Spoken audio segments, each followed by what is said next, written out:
Hello નમસ્કાર મિત્રો, આજનો આપણો ટોપિક છે કે ગૂગલ શીટ એટલે કે સ્પ્રેડશીટ કેવી રીતે બનાવી અને તેનો ઉપયોગ કેવી રીતે કરવો એના વિશે વાત કરવાના છે. તો ચેનલ પર નવા હોય તો ચેનલને લાઇક અને સબસ્ક્રાઈબ કરી બેલ આઇકન પર પ્રેસ કરી દેજો, જેથી આવનારા તમામ વિડીયો નોટિફિકેશન આપને મળી રહે. તો મિત્રો, આપણી પાસે ઇન્ટરનેટ હોય તો ઇન્ટરનેટની કનેક્ટિવિટીથી એક્સેલની મદદથી આપણે ગૂગલ શીટ બનાવી શકીએ છીએ અને સરળતાથી એક જ સાથે બહુ મોટી માત્રામાં ડેટા કલેક્ટ કરી શકીએ છીએ.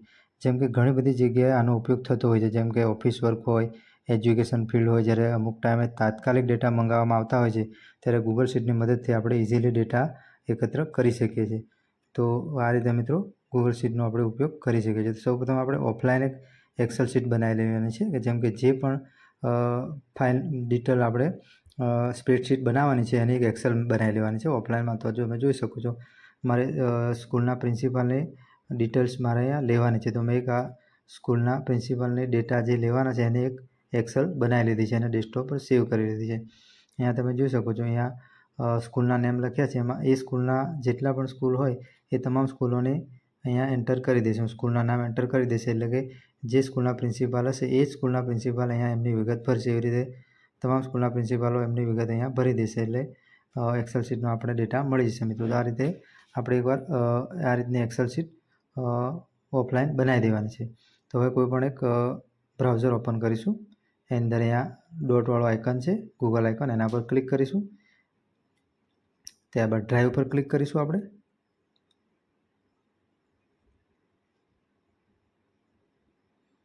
ડ્રાઈવ ખુલી જશે. બંને રીતે હું તમને બતાવી દઈશ, બે રીતથી કે ગૂગલ શીટ કઈ રીતે બનાવવાની. તો અહીંયા પ્લસનું આઇકન છે, એના પર ક્લિક કરીશું પહેલાં. એટલે અહીંયા તમે જોઈ શકો છો નીચે ગૂગલ શીટનું ઓપ્શન છે, એની અંદર બ્લેન્ક સ્પ્રેડશીટ ઉપર ક્લિક કરીશું એટલે આપણે અહીંયા બ્લેન્ક સ્પ્રેડશીટ છે અહીંયા ઓપન થઈ જશે. આની અંદર તમે આપણે જે એક્સેલ શીટ બનાવેલી છે, જે ડેટા લેવાના છે સ્કૂલો પાસેથી પ્રિન્સિપાલની વિગત લેવાની છે, એ આ એક્સેલ શીટ છે આપણે કોપી કરી લેવાની છે. અને કોપી કર્યા બાદ અહીંયા આપણે ઓનલાઈન સ્પ્રેડશીટમાં પેસ્ટ કરી દઈશું. ફર્સ્ટ પહેલા નંબરની આ રીતની તમે સ્પ્રેડશીટ બનાવી શકશો. અહીંયા ઉપર નામ જે પણ સ્પ્રેડશીટનું તમે નામ રાખો એ એડિટ કરી શકશો. ત્યારબાદ અહીંયા શેર પર ક્લિક કરી લિંક બનાવી શકશો. ત્યાર પછી બીજી એક રીત છે, એ તમને ઇઝી લાગશે. આપણી ઓલરેડી એક્સેલ શીટ બનેલી જ છે તો એ તમને બતાવી દઉં. અહીંયા માય ડ્રાઈવનું ઓપ્શન છે, એના પર ક્લિક કરીશું. આ એક્સેલ શીટ અપલોડ કરવા માટેની આ રીત તમને હું બતાવી રહ્યો છું. અહીંયા માય ડ્રાઈવર એક ઓપ્શન છે, એના પર રાઈટ ક્લિક કરીશું. એટલે અહીંયા તમે જોઈ શકો છો અપલોડ ફાઇલ અપલોડનું એક ઓપ્શન છે, એના પર ક્લિક કરીશું. એટલે આપણે જે એક્સેલ શીટ બનાવેલી છે ડેસ્કટોપ પર, એ આપણે જે વિગતની સ્પ્રેડશીટ બનાવવાની છે અહીંયા જોઈ શકો છો પ્રિન્સિપાલ ડેટા નામની ફાઇલ છે, આપણે અહીંયા એ ઓપન કરી લઈશું. તમે નીચે જોઈ શકો છો અપલોડ થઈ રહી છે આપણી ફાઇલ. અપલોડ થઈ ગઈ છે, એના પર ડબલ ક્લિક કરીશું. જે ફાઇલ આપણે અપલોડ થઈ ગઈ છે અહીંયા એક્સેલ, એને આપણે ડબલ ક્લિક કરીને ઓપન કરી લઈશું. એટલે અહીંયા સ્પ્રેડશીટમાં આપણી એક્સેલ શીટ અહીંયા ઓપન થઈ ગઈ છે મિત્રો. ઉપર તમે જોઈ શકો છો પ્રિન્સિપલ ડેટા કરીને આપણું એ એક્સેલ શીટ અહીંયા આવી ગઈ છે. એટલે આ સ્પ્રેડશીટમાં ગૂગલ શીટમાં આવી ગઈ છે આપણી એક્સેલ. હવે આને આપણે શેર કરી શકશું. તો અહીંયા સ્કૂલ નેમ છે, તો એ તમામ સ્કૂલોના નામ હું એન્ટર કરી દઈશ. એટલે એ તમામ સ્કૂલોના પ્રિન્સિપાલ છે એમની તમામ વિગત અહીંયા એ ભરી દેશે અને એ તમામ વિગત હું ઇઝીલી એમની પાસેથી તમામ પ્રિન્સિપાલ પાસેથી મેળવી લઈશ મિત્રો. આ રીતે તમે કોઈ પણ વિગત લેવી હોય તો કોઈ પણ ફિલ્ડમાં આ રીતની એક્સેલની ગૂગલ શીટ બનાવી શકો છો મિત્રો. તો આ રીતે આપણે પ્રિન્સિપાલની વિગત લેવા માટેની ગૂગલ શીટ તૈયાર થઈ ગઈ છે. તો હવે આપણે એને શેર કઈ રીતે કરવી એના વિશે વાત કરીશું.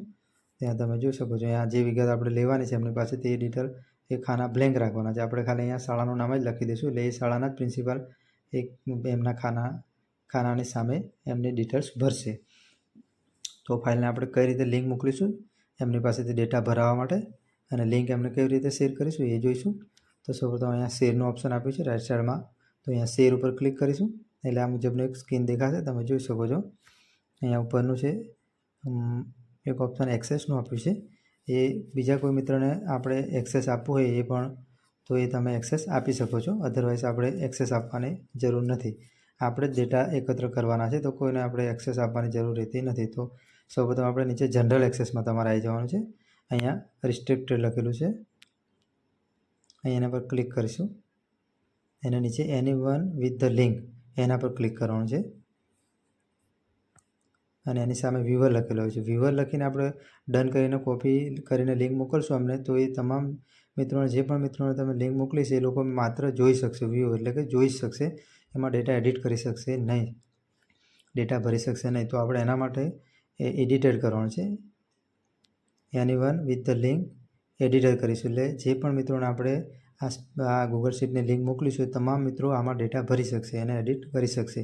એટલે અહીંયા એડિટર કરીને આપણે ડન કરી દેવાનું છે. ત્યારબાદ એ લિંક કોપી કરી દેવાની. જ્યાં સેટિંગ પર ક્લિક કરશો તમે, તો અહીંયા એ સામે આપણે જે પણ મિત્રોને અહીંયા આ લિંક ગૂગલ શીટ્સ શેર કરીશું એ તમામ મિત્રો ડાઉનલોડ કરી શકશે, પ્રિન્ટ કરી શકશે.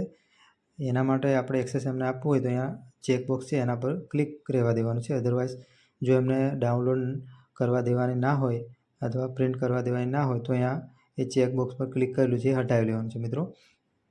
પણ અત્યારે આપણે એમને એક્સેસ આપવાની છે કે ડાઉનલોડ પણ કરી શકશે અને પ્રિન્ટ પણ કરી શકશે, જોઈ પણ શકશે. એની આપણે એક્સેસ એમને રહેવા દેવાનું છે. તો અહીંયા ક્લિકેબલ જ રાખવાનું છે.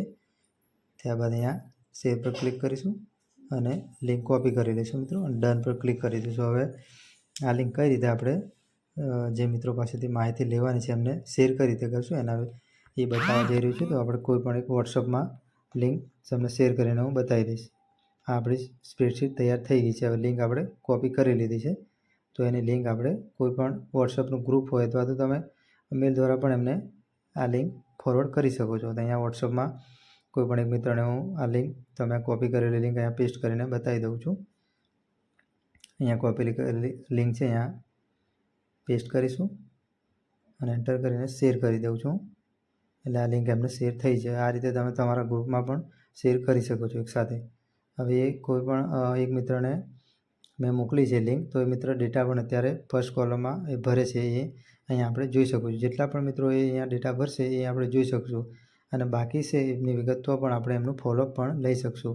એટલા મિત્રોની વિગત બાકી છે. તો અહીંયા ફર્સ્ટ કોલમમાં એક મિત્ર એમના પ્રિન્સિપાલનું નામ ભરી રહ્યો છે, ત્યાં તમે જોઈ શકો છો મિત્રો. તો આ રીતે આપણે સ્પ્રેડશીટ તૈયાર કરીને એનો ઉપયોગ કરી શકીશું અને ઝડપથી માહિતી લઈ શકશું મિત્રો. અને આ ડેટા તમામ વિગત ભરાઈ ગયા બાદ આપણે ફાઇલમાં જઈને એને ઉપર અહીંયા તમે જોઈ શકો છો ફાઇલનું ઓપ્શન છે, એમાં જઈને એ ફાઇલને ડાઉનલોડ પણ કરી શકો છો. એટલે ફરી એક્સેલ સ્વરૂપે આપણને મળી જશે મિત્રો. તો આશા રાખું છું આ વિડીયોમાં આપેલ માહિતી આપને ખ્યાલ આવી ગયો હશે.